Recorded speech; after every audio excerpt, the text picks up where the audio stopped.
72 घंटे का सब्र का बांध टूट गया। भरे मंच पर नरोत्तम मिश्रा के आंसू छलक पड़े। दतिया ने 72 घंटों में बहुत कुछ देखा। बीजेपी के खिलाफ बीजेपी कार्यकर्ताओं का प्रदर्शन देखा। मोहन यादव नरोत्तम मिश्रा को आशुतोष तिवारी के लिए प्रचार करते देखा और मंच से आज नरोत्तम मिश्रा के आंसू भी देख लिए। बीजेपी ऑल इज वेल कहती रही। नरोत्तम मिश्रा एकजुटता की बात करते रहे, लेकिन मन की टीस रोक नहीं पाए। बीजेपी के लिए दतिया का दंगल आसान नहीं रहने वाला, क्योंकि कांग्रेस ने दतिया राजघराने के घनश्याम सिंह को उतारा है। 18 साल बाद दतिया की जंग से दादा बाहर हैं और दूसरे खेमे से राजा मैदान में हैं। नरोत्तम मिश्रा के आंसू जिताने वाले हैं या हराने वाले हैं? दतिया से ये रिपोर्ट देखिए। भारत माता की, भारत माता की।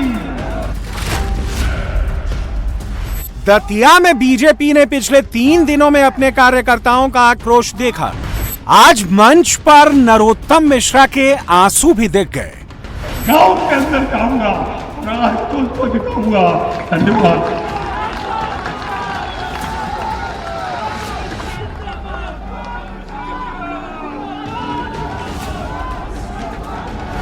बीजेपी में एकजुटता दिखाने के लिए नरोत्तम मिश्रा आशुतोष तिवारी के नॉमिनेशन में गए। मंच से भाषण भी दिया, लेकिन भाषण खत्म होते होते टिकट कटने का दुख छलक गया, गला भारी हो गया और वो रो पड़े। प्राण छोड़ दिए जाएंगे आज तो भैया के लिए। ये भ्रम और मुगालते में कोई नहीं रहे कि कोई कार्यकर्ता घर बैठेगा। 16 तारीख से स्वयं यहीं पे डेरा जमाएंगे सारे कार्यकर्ताओं के साथ में। मेरे दतिया के माल को एक एक दरवाजे पर अपना शीश नवाऊंगा, एक एक गांव के अंदर जाऊंगा, राष्ट्र को दिखाऊंगा। धन्यवाद। भाषण खत्म करने के बाद नरोत्तम मिश्रा कुर्सी पर तो बैठे, लेकिन अपनी भावनाओं को नहीं छिपा पाए। टिकट नहीं मिलने की टीस उनके चेहरे पर दिखती रही। फिर उन्होंने पानी पिया और खुद को कंट्रोल किया। मंच पर भले ही नरोत्तम मिश्रा के आंसू निकल गए, लेकिन 72 घंटे बाद पार्टी में एकजुटता की वो तस्वीर भी दिख गई, जिसे बीजेपी की टॉप लीडरशिप देखना चाहती थी। आशुतोष तिवारी के नॉमिनेशन में मुख्यमंत्री मोहन यादव पहुंचे। मध्य प्रदेश बीजेपी अध्यक्ष हेमंत खंडेलवाल भी पहुंचे, लेकिन सबकी नजर नरोत्तम मिश्रा पर टिकी रही। एयरपोर्ट से नरोत्तम मिश्रा सीएम मोहन यादव के साथ एक ही गाड़ी में बैठकर आशुतोष तिवारी के नॉमिनेशन में शामिल होने निकले। तस्वीरों में आप देख सकते हैं इस वक्त मध्य प्रदेश के मुख्यमंत्री आपको मोहन यादव जी खुद दिखाई दे रहे हैं। इस बगावत के बाद जो बीते दिनों देखी गई, उसके बाद अब एक ही गाड़ी में आपको अलग अलग चेहरे दिखाई दे रहे हैं। यहाँ पर मध्य प्रदेश के मुख्यमंत्री डॉक्टर मोहन यादव हैं। दूसरी तरफ अगर आप बीच में देखेंगे तो नरोत्तम मिश्रा यहाँ पर मौजूद हैं। ये दिखाई देगा। विक्ट्री का साइन तो बना दीजिए। दतिया बाई इलेक्शन में जीत बीजेपी के लिए कितनी जरूरी है, ये आशुतोष तिवारी के नामांकन की तस्वीरों से समझ सकते हैं। मध्य प्रदेश बीजेपी की पूरी टॉप लीडरशिप दतिया में मौजूद रही। मुख्यमंत्री मोहन यादव के बाएं तरफ मध्य प्रदेश बीजेपी के अध्यक्ष हेमंत खंडेलवाल हैं, दाएं तरफ आशुतोष तिवारी हैं और उनके ठीक बगल में नरोत्तम मिश्रा हैं। दतिया में मचे बवाल के बाद बीजेपी के लिए इस तस्वीर के काफी मायने हैं। नरोत्तम मिश्रा भी इस दौरान पुराने अंदाज में दिखे, चेहरे पर पुरानी मुस्कान दिखी। आशुतोष तिवारी को छोटा भाई बताया और दावा किया कि पार्टी में सब ऑल इज वेल है। दोनों भाई साथ साथ, हम साथ साथ हैं। हम साथ साथ हैं। पर कांग्रेस तो इसी का फायदा उठाने की सोच रही। जो बीते दिनों हुआ, उनको लग रहा है कि आपसी फूट थी और मुस्कुराहट तो कहीं से। मैं फूट बोलूंगा अभी मंच से कैसी थी, आप भी सुनना, उसको चलाना जरूर। पर अभी तक नारे लगते थे कि दतिया का नेता कैसा हो, नरोत्तम मिश्रा जैसा हो। नारे में बदलाव है। अब नहीं, वास्तव जैसा हो। दोनों भाई हैं, छोटा भाई बड़ा भाई। छोटा भाई बड़ा भाई, तो कोई बिल्कुल दिक्कत नहीं है। सब राई रत्ती दिक्कत नहीं, दम से काम करेंगे, मजा। आशुतोष तिवारी के नॉमिनेशन में शामिल होने दतिया पहुंचे सीएम मोहन यादव ने बीजेपी प्रत्याशी से ज्यादा नाम नरोत्तम मिश्रा का लिया। दतिया के विकास का पूरा क्रेडिट पूर्व गृह मंत्री को दिया और कहा कि दतिया में बीजेपी की 100% जीत होगी और इस महाविजय के लिए वो और नरोत्तम मिश्रा मिलकर काम करेंगे। सर, कितनी जीत के प्रति आश्वस्त है तमाम घटनाक्रम? 100% हमारी अपनी दतिया में पीताम्बरा माँ का आशीर्वाद रहेगा और भारतीय जनता पार्टी का हमेशा विजय का परचम लहराया गया है। बीते चुनाव में एक बार जरूर हमारे हाथ से छूटा था, लेकिन मैं पूरा भरोसा के साथ नरोत्तम जी और हम पूरी ताकत से लड़ेंगे और कांग्रेस को यहाँ पराजय का मुंह दिखाएंगे। पर कांग्रेस को तो जो बीते दिनों कुछ घटनाक्रम हुआ उसके चलते कांग्रेस को लग रहा है जीत उनकी है, फूट बगावत। कांग्रेस का ये मुगालता गुब्बारे की हवा की तरह हवा हो जाएगा।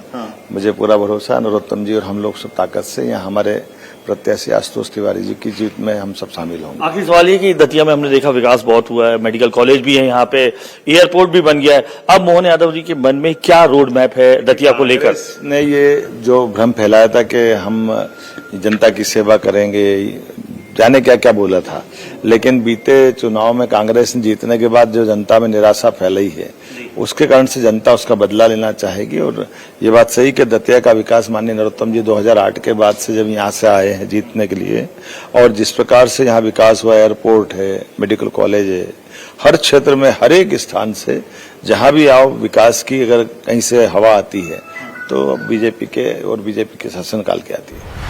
आशुतोष तिवारी के नॉमिनेशन के बाद बीजेपी की तरफ से नामांकन सभा का आयोजन किया गया।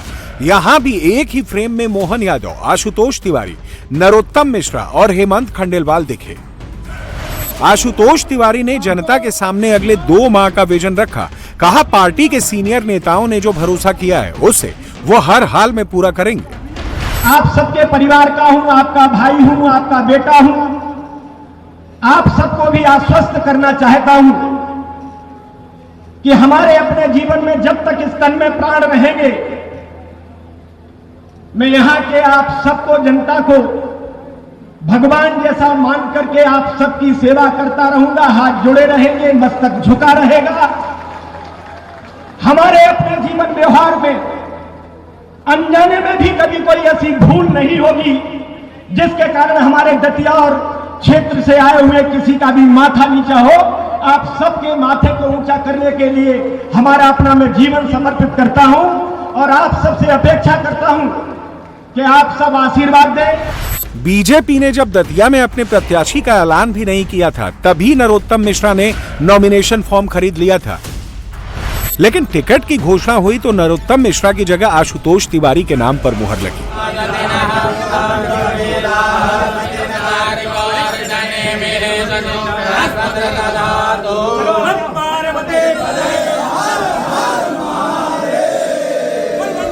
जिसके बाद नरोत्तम मिश्रा के समर्थकों ने हिंसक विरोध प्रदर्शन किया और करीब 12 घंटे तक नेशनल हाईवे 44 को जाम कर दिया।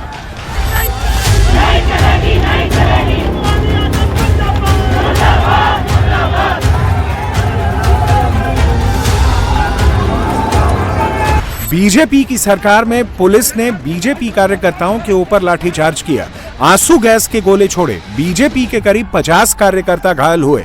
पुलिस और बीजेपी वर्कर्स के बीच झड़प में डीएम, एसपी समेत 8 पुलिस कर्मियों को भी चोटें आईं। दतिया में बीजेपी के कार्यकर्ताओं ने सामूहिक इस्तीफा दे दिया। पहली बार ऐसा हुआ कि बीजेपी के कार्यकर्ता अपनी ही पार्टी के खिलाफ खड़े हो गए। उधर नरोत्तम मिश्रा भोपाल से दिल्ली भी हुआ है, लेकिन पार्टी ने टिकट नहीं बदला। दतिया सीट से नरोत्तम मिश्रा 3 बार लगातार चुनाव जीते, लेकिन पिछले चुनाव में वो कांग्रेस के राजेंद्र भारती से चुनाव हार गए थे। लेकिन राजेंद्र भारती को सजा होने पर यहां उपचुनाव हो रहा है। नरोत्तम मिश्रा जो शिवराज सरकार में नंबर 2 की हैसियत रखते थे, उनका टिकट कट गया। आशुतोष तिवारी को मैदान में उतारा गया तो सवाल उठा कि आखिर ऐसा क्यों हुआ। पहली वजह थी नरोत्तम मिश्रा का मध्य प्रदेश की राजनीति में कद, दूसरी वजह थी दतिया में नरोत्तम मिश्रा की सक्रियता और तीसरी वजह थी दतिया में उनकी कमजोर होती पकड़।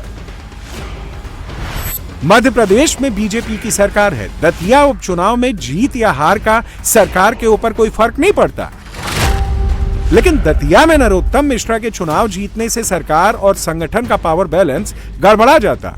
अगर नरोत्तम मिश्रा मोहन यादव की सरकार में शामिल होते तो एमपी बीजेपी में एक और पावर सेंटर बनने का खतरा था। नरोत्तम मिश्रा काफी समय से दतिया में एक्टिव थे, कार्यकर्ताओं के साथ लगातार संवाद कर रहे थे। माना जा रहा था कि इस बार भी टिकट उन्हीं को मिलेगा, लेकिन बीजेपी में पहले भी कई बार ऐसा हो चुका है। जिसकी सबसे अधिक चर्चा हो उसी का टिकट कट गया। इसके अलावा दतिया में नरोत्तम मिश्रा की पकड़ लगातार कमजोर हो रही थी। 2018 में वो सिर्फ 2656 वोट के अंतर से जीते, जबकि 2023 में बीजेपी लहर के बावजूद उन्हें 7742 वोटों से हार का सामना करना पड़ा।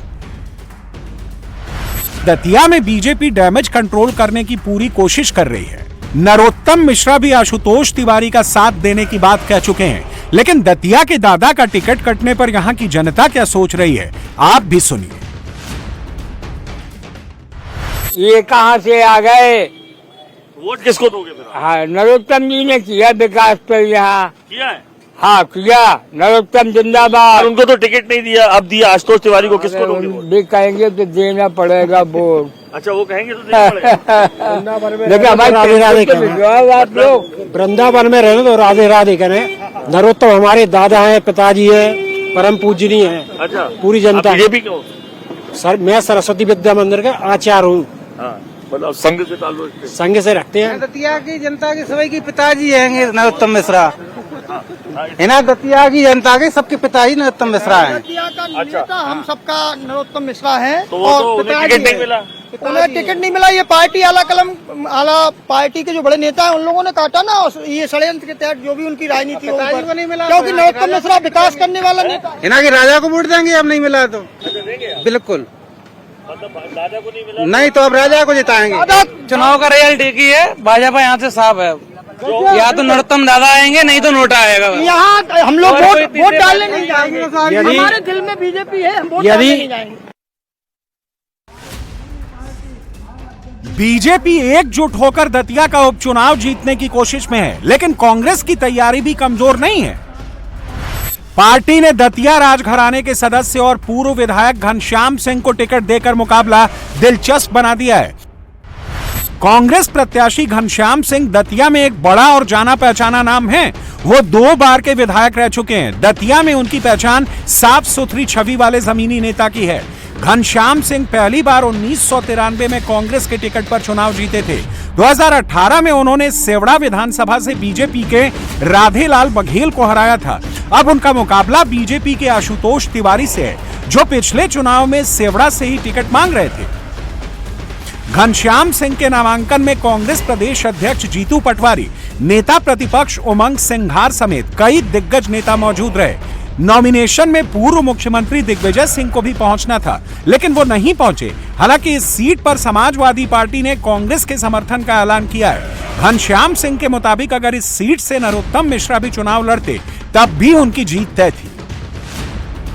देखिए, चुनाव तो पहले ही लड़ने जा रहा था मैं, और नरोत्तम मिश्रा जी के खिलाफ ही लड़ने जा रहा था। कहीं कोई डर भय नहीं था। चुनौती थी, लेकिन उसका सामना करते, उनको भी हराते। ये तो परिस्थिति अचानक निर्माण हो गई। इसके भय पे, इसके बल पे थोड़ी मैं चुनाव लड़ने आया था। ये तो एक बोनस मिल गया, एक्स्ट्रा फायदा मिल गया हमको। भाजपा को कहा जाता था कि पार्टी विथ अ डिफरेंस, तो समझ में आ रहा है कांग्रेस के लोग तो कभी ऐसे सड़कों पे नहीं उतरे। मनमुटाव भी होता है, गुटबाजी भी रहती है, हर पार्टी में रहती है, लेकिन ऐसा प्रदर्शन कांग्रेस में कभी नहीं हुआ जो भाजपा में हुआ। तो this is a party with a difference. Rajya Sabha चुनाव के समय कांग्रेस की मीनाक्षी नटराजन के साथ हुए वाकये से पार्टी ने सबक लिया है, और इस बार दतिया विधानसभा के उपचुनाव में कांग्रेस ने डमी कैंडिडेट भी उतारा है। डमी कैंडिडेट का फॉर्म एक्सेप्ट हो गया है। एमपी कांग्रेस के अध्यक्ष जीतू पटवारी भी दतिया में कांग्रेस की जीत का दावा कर रहे हैं। जीतू पटवारी के मुताबिक इस बार दतिया में कांग्रेस 25,000 वोटों से जीतेगी। जीतू ने कहा कि अगर इस बार नरोत्तम मिश्रा चुनाव लड़ते तो डबल मार्जिन से चुनाव हारते। जो पुराने मंत्री जी थे, जो पिछली बार चुनाव हारे थे, अगर इस बार लड़ते तो डबल से हारते। और अभी पार्टी 25,000 वोट से यहाँ चुनाव जीतेगी। सवाल ये नहीं है कि बीजेपी के अंदर क्या झगड़ा है, सवाल ये है कि लोग मध्य प्रदेश में परिवर्तन चाहते हैं या नहीं चाहते। दतिया की जनता को अवसर मिला है मध्य प्रदेश की राजनीति को बदलने का, भ्रष्टाचार के खिलाफ खड़े होने का, अराजकता अहंकार के खिलाफ खड़े होने का। पूरे देश में नैरेटिव है, ये माँ पीतम्बरा माई की धरती है।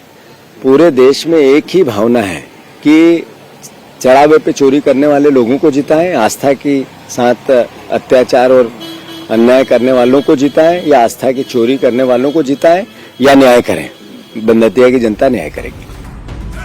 दतिया में फाइट बीजेपी वर्सेस कांग्रेस की नहीं है, बल्कि आजाद समाज पार्टी ने दामोदर यादव को टिकट देकर मुकाबला ट्रायंगुलर बना दिया है। दामोदर यादव को अपनी जीत के पीछे दतिया के जातीय समीकरण पर भरोसा है। दतिया में करीब 50% ओबीसी वोटर हैं। दलित वोटरों की संख्या भी करीब 25 से 30% के करीब है। अपर कास्ट के वोटर यहाँ 20 से 25% हैं। कि जिसकी जितनी संख्या बारी उसको उतनी हिस्सेदारी मिलना चाहिए। अब आप देखिए, भारतीय जनता पार्टी ने जिसको टिकट दिया उनके 15,000 उनकी जाति के वोट, अगर जाति की बात करें तो। कांग्रेस ने जिसको दिया उनके 5,000 वोट। 2,20,000 में से 1,85,000 वोट ओबीसी और एससी के हैं। उनमें से दोनों मुख्य पार्टियों ने किसी ने टिकट नहीं दिया।